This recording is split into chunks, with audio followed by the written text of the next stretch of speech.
Welcome to this week's edition of Sun News Blazer Beat. I'm Zoe Hansen. And I'm Troy Grimmond. Thanks for tuning in. The volleyball season has begun, and our Blazers have started the season 1-2 while playing in the Weber State Tournament. Coming off an 11-win, 12-loss 2022 season, the Blazers' new additions, like outside hitter Addie Butler and right side hitter Sydney Reese, are just two additions to the Blazers roster. The Blazers will have a familiar face at the helm, with Coach Camilla Hafoka taking over her first season as head coach after being the assistant coach for the 2021-2022 seasons. These young stars have got big shoes to fill, with senior Ciara Roberts, Whitney Nihapali, Lacey Tenney, and Lalive Tonga stepping away after 4 years competing at the collegiate level. The Blazers took a big win against Manhattan during the Weber State Tournament and are headed to New Mexico to play in the New Mexico State Tournament. You can catch the Blazers' home opener against Fresno State on September 8th at 11 a.m. Fresh out of preseason, the Utah Tech men's soccer team officially started its season and also started the penalty count. As the team advances to its fourth year as a Division I team, let's wrap up the season. The Blazers finished the season with a total of 4 wins, 12 losses, and 2 ties. The team also totaled a whopping 25 yellow cards and 2 red cards. Last season, most of these penalties happened toward the end of the game when they were down a goal or 2. So far, the team have played 2 games and already have 5 yellow cards. If this is the average penalties for 2 games, the Blazers can expect to finish the season with the same amount of penalties as last year or more. On another note, the team already started out stronger than last season. The Blazers took a 0-1 loss against the University of San Francisco, but came out on top a few days later against St. Mary's College of California with a final score of 2-1. Coincidentally, the women's soccer team took a dub the same day with the same final score of 2-1 against the University of Nevada. Let's take a look at the women's season so far. Off to a strong start, the women's soccer team is unfazed by the change in staff and athletes. The team has recorded only 1 loss this season against the University of Idaho.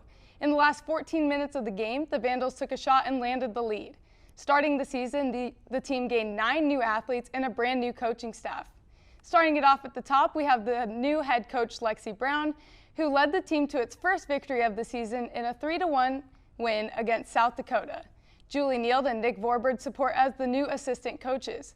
Vorberg is the assistant men's soccer coach as well, but is helping the women's team as the director of goalkeepers. And Julie Neild may be a newer addition to the program, but she is also a Dixie State alumna. During her time as an athlete, Neild took part in the 2003 NGCAA Women's Soccer National Championship team. The women's team has a great coaching staff behind them this year, but let's get to know a little bit more about Coach Vorberg and how his professional experience in goalkeeping allows him to train his athletes to the best of their abilities. So you're going into your 3rd season as the men's assistant soccer coach and your 1st season as a women's soccer coach. How do you feel like you're balancing the both of them? Maybe when we're like the men's team's home or the women's team's away, how are you kind of balancing that? Yeah, I've kind of set it up. Preseason was difficult because it's kind of bouncing back and forth. They have a lot of sessions, but they've both been really, really receptive to that schedule and me trying to get in there and help with the keepers. I think the biggest piece is just to make sure that they're getting what they need in the preseason, and now that the season's in full, that they get their repetitions as much as possible. So I'm primarily working with the goalkeepers. So there's 3 on each team. So to be able to work with them and kind of work that out with them. Both coaching staffs have been fantastic with helping that schedule. So perfect. And can you tell me a little bit more about the process of being a coach on both teams? Like, how did that become to be? Like being a coach on both teams? Well, yeah. Part of it is I've had experience before I got here with both men and women. Right. So where I was living before in Milwaukee, I worked at Marquette and worked with the men's team as far as coaching staff and the women's team. So just through my career, I've always worked with goalkeepers, both men and women. So I think it just turned into one of those things where I'd love to help. I helped Molly in the spring, and as far as the goalkeepers for the women's side, I approached the staff and said, I'm here for you. I'd love to transition and be part of that.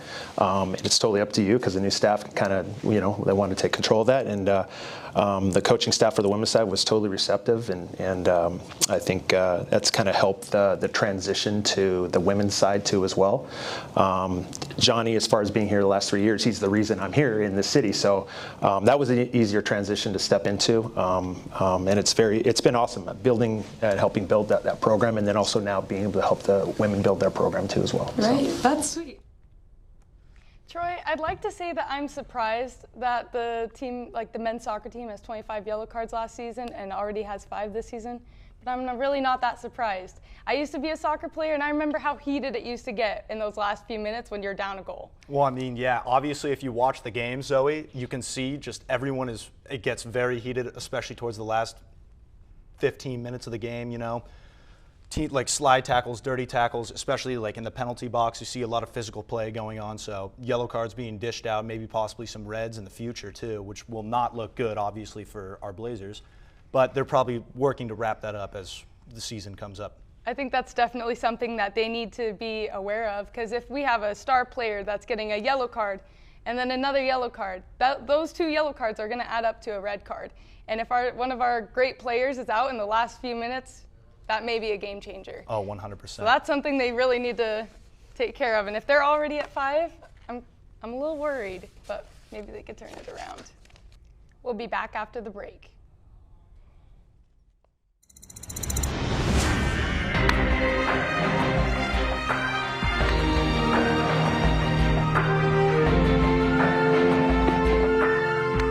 If you don't find it in your game, you'll definitely find it in your surroundings.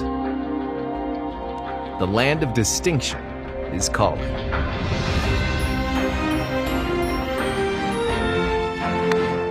Rise to it. The arrival of football is on the horizon, and this group is eager to take center stage. The Blazers have their season opener on the road against Montana State next week, where they will have to battle a tough Bobcat offense. The Bobcats have outperformed the Blazers offense during the 2022 season, averaging 43 points per game to the Blazers' 28 points per game. This offseason, we've seen a lot of defensive recruits come into the Trailblazer fold, such as Scooter Jackson, Brevin Hamblin, Quincy Leje, and TJ Thomas. Last year, the Blazers had some struggles on defense, and it seems like Coach Paul Peterson found an answer in his recruits, bolstering impressive stat lines. Jackson holds first-team All-League and All-California Interscholastic Federation honors from Warren High School based down in Downey, California. And Thomas possesses second-team All-League honors with 60 tackles and 2 touchdown completions allowed during his senior season at Foothill High School in Las Vegas. So I know the team had some struggles last season with their defense, and the defense needs to be strong. As we've seen in many football games, if your defense is not strong, your offense can only do so much. You know, if your offense scores, you're going to need your defense to help, you know, so the other team doesn't score on you. So how do you feel, like, what can we look forward to, do you think? Well, when I talked with Coach Peterson, not only did he talk about his offense, he talked about some of his core values for his team, and most of them revolve around defensive play. It talks about hard work, grit, accountability. It talks about all these different sort of philosophies that'll tie into defensive play, sort of just, you know, every man doing their job, winning their battle, sort of that kind of mentality going into this season. You know, and I know we have a pretty strong offense right now, and I know they're working on their defense. Once this comes all together, I think they can look forward to a really great season and hopefully more bigger games along the road. So do I. I sat down with Paul Peterson to talk about what he's got planned for the Trailblazers this season. First off, Coach Peterson, thank you for talking with me today. It's been a pleasure. Pleasure, of course. Pleasure. So, how would you describe last season in one word? Last season in one word, growth. Growth? Yeah. How so? I think as a program, we took a next step to the growth of our program with the transition. You know, being a Division II team when I first got here, knowing that there was going to be some challenges. I think we made the appropriate steps and we grew. Right on. I love to hear that. What's the mentality and culture like this year in the locker room? What are you trying to improve on and stick to the players this year? Yeah, you know, we talk about these 4 leadership principles all the time. We talk about toughness and hard work, trust and accountability, and what that looks like.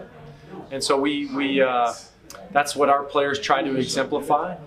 And I think that's really important part of what we're trying to build. And so the guys that have been here for a long time have really shown the new guys what that looks like. And our guys are tough. They've worked tremendously hard to play these 11 games we're in.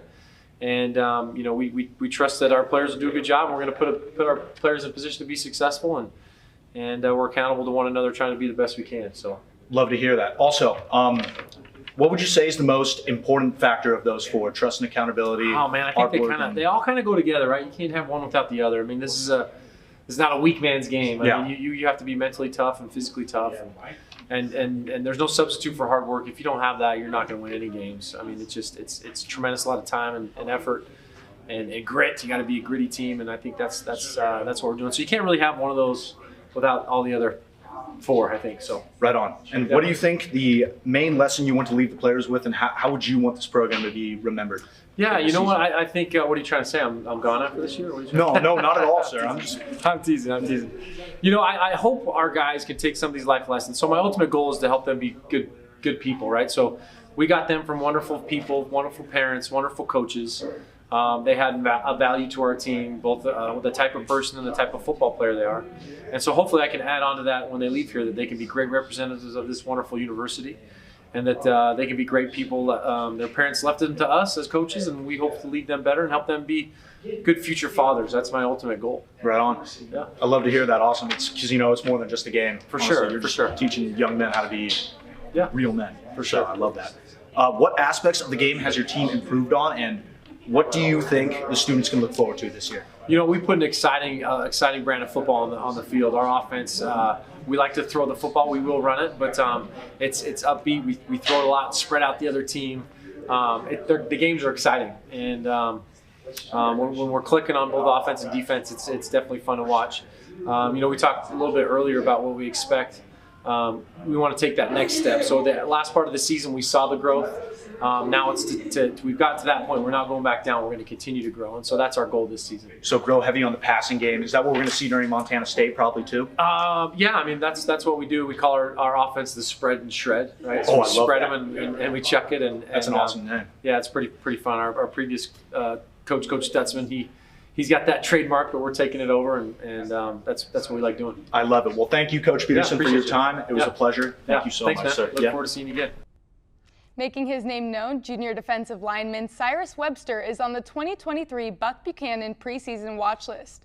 Webster was also proudly chosen to represent the number 3 jersey from a former Dixie State football player, Abraham Reinhart, who passed away unexpectedly in 2019. For any player who is awarded this jersey holds the high expectations of the program. It is given to an athlete who exemplifies the leadership Reinhart had, as well as an all-around leader to make plays across the field. I sat down with Cyrus Webster to talk more about what it means to him to have been the 3rd Trailblazer to be awarded the number 3 jersey. It's a huge honor. It shows how my coaches think about me. It shows how the players think about me. It's just all around. And I never actually got to meet Abe, and I never got to play with him. But from what I've heard is he was a leader on and off the field. So that's kind of what I want to amplify. And every time I put on the jersey, I just want to play with a lot of passion and just wear it with a lot of pride. Because wearing that jersey means something really big at this university and for the program. And as you're wearing the jersey this season, do you feel like you have a bigger responsibility on your back? Personally, I think it's always a big responsibility to go out there and just play with a lot of passion. So I think with the wearing number 3, obviously it's going to be a lot of eyes are on me now. And I always try and think to play for something bigger than myself. So now that is a part of my game, and now that I get to wear the jersey, it's going to be bigger than me. So I don't think it puts any extra pressure on me, but I definitely am going to show what it means to me when I play. So. How does it feel to be awarded to the WAC preseason watch list? Yeah, I know you said you have a lot of people watching you now. You really are on that watch list. Yeah. How does that feel? It's awesome. It just shows the hard work paying off, and they are preseason honors, and I think it's awesome. My main goal is to get the accolades after the season, So it's great. I'm super grateful to be on the preseason. I want to be the defensive player of the year for the USC. The only thing I can do now is go up. So I just got to keep getting better, keep coming every single day, and just work. And I'm super excited. You said your favorite team is the 49ers. Your favorite player is Nick Bosa. Yes. Is there something that he does or his play that you aspire to be? Yeah, he plays really relentless. Like, he has a lot of effort. He just goes out there, and I mean, he has great technique. Like, he's in the NFL for a reason, but also even the plays he shouldn't make, he makes them because he has a whole lot of effort. So I want to do that within myself. So if I'm out there and maybe I don't do the perfect thing, maybe I don't throw the perfect move, maybe I don't get through perfectly, but if I go out there with a whole lot of effort, then 9 times out of 10 I'm going to make the play because I'm playing with a whole lot of effort. So that's one thing that I really love about Nick Bosa.